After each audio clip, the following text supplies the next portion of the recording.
तर भावांनो, स्वागत आहे तुमचं परत एकदा आपल्या नवीन वाय-टी व्हिडिओमध्ये. तर भावांनो, मी काल एक इन्स्टाला रील्स टाकली होती. ती रील बघून बऱ्याच एडिटर मित्रांच्या मला कमेंट आल्या की पीसीवरती कॅपकट कसं वापरतो किंवा तू पीसीवरती कॅपकट कसं इन्स्टॉल केलंय, तुला नेटवर्क एरर वगैरे काही येत नाही का, व तू कोणतं व्हीपीन वापरतो. तर या सर्व प्रश्नांचे उत्तर तुम्हाला आज या व्हिडिओमध्ये भेटेल. तर चला सुरू करूया. सर्वात पहिले म्हणजे कॅपकट हे आपल्या कोणत्याही ब्राउझरवरती का शो होत नाही. जसं आपण गुगल क्रोमवरती पण सर्च केलं तरी पण शो नाही होते किंवा मायक्रोसॉफ्ट स्टोअरवरती पण सर्च केलं तरी पण सर्च होत नाहीये. तर त्याचं मेन रिझन म्हणजे असं आहे भावांनो की कॅपकट हे एक चायनीज ॲप असून ते आपल्या इंडियन सर्व्हरमध्ये बॅन आहे. बॅन असलं तरी पण काय झालं भावांनो, तरी पण आपण त्याला आपल्या इंडिया सर्व्हरमध्ये चालवू. तर त्यासाठी सर्वात महत्त्वाचं म्हणजे करायचं काय भावांनो आपल्याला, की कशा प्रकारे आपल्या पीसी मध्ये कॅपकट इन्स्टॉल होईल, कशा प्रकारे आपल्याला पीसी मध्ये कॅपकट हे चालवता येईल. तर त्यासाठी आपलं जे पीसी आहे त्याचं लोकेशन चेंज करायचं आहे. म्हणजे आपला जो पीसीचं जे सर्व्हर आहे ते सध्या इंडियामध्ये दाखवत आहे. तर आपल्याला जे आपल्या पीसीचं जे सर्व्हर आहे ते आपल्याला युनायटेड स्टेटमध्ये सिलेक्ट करायचं आहे. तर ते कसं करायचं भावांनो, ते आपण अगोदर बघूया. त्यासाठी आपल्याला जायचं आहे सर्च बारवरती. इथं सर्च करायचं आहे सेटिंग ओपन केल्याच्या नंतर इथं सर्च करायचं भावांनो आपल्याला कंट्रीज रिजन. नुसतं रिजनही टाकलं तरी येऊन जाईल. आता जे माझं सध्या रिजन आहे ते इंडियामध्ये आहे. तर इंडियामध्ये आपण बघू शकता,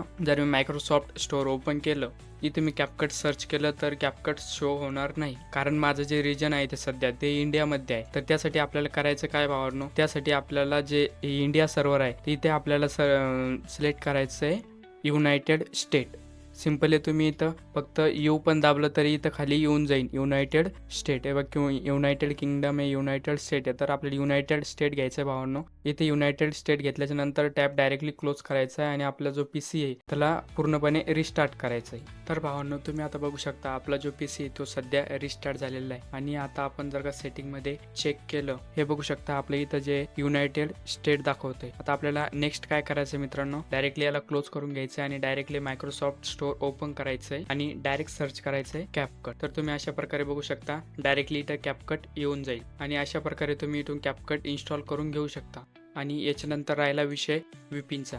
तर आपण व्हीपीन यूज करणारे भावांनो ते म्हणजे एक्स व्हीपीन. तर तेही आपल्याला मायक्रोसॉफ्ट स्टोअरवरती इझिली भेटून जाईल. त्यासाठी आपल्याला सर्च करायचं आहे एक्स व्हीपीन. तर हे बघा, हे व्हीपीन आहे, त्याला आपण इन्स्टॉल करून घ्यायचं आहे. तर हे बघू शकता मित्रांनो, आपले जे कॅपकट व एक्स व्हीपीन आहे ते दोन्ही पण डेस्कटॉपवरती आलेले आहे. तर यासाठी आता आपल्याला काय करायचं ते सर्वात अगोदर म्हणजे आपल्याला हे व्हीपीन ओपन करायचं आहे आणि त्याला अशा प्रकारे इथून कनेक्ट करून घ्यायचं आहे. यासाठी आपलं जे नेटवर्क आहे ते स्ट्रॉंग असलं पाहिजे. आणि नेक्स्ट वन स्टेप आपल्याला करायची ती म्हणजे कॅपकट ओपन करायचं आहे डायरेक्टली. आणि हा जो टेस्टिंग एन्व्हायरमेंटचा जो मेसेज येतो ह्याला आपण इथून असं क्लोज करून घ्यायचं आहे. अशा प्रकारचा इंटरफेस आपल्या समोर आलेला आहे. तर आपलं जे कॅपकटचं व्हर्जन आहे ते लेटेस्ट वालं 7.3 व्हर्जन आहे, हे बघू शकता तुम्ही. त्यानंतर तर आता आपल्याला नेक्स्ट वन काय करायचं, इथं क्रिएट अ प्रोजेक्ट करायचं आहे आणि त्यानंतर आपली जी फाईल्स वगैरे आहे त्या डायरेक्ट पोर्ट करून घेऊ शकतो. आणि यामध्ये जर तुम्हाला बघायला गेलं तर इथं सर्व काही फीचर्स अवेलेबल आहेत. जसे की तुम्ही इथं बघू शकता सर्व प्रो ट्रान्झॅक्शन्स आहेत, कॅप्शन्स, इफेक्ट्स वगैरे सगळे आहेत, फिल्टर्स, टेक्स्ट इफेक्ट.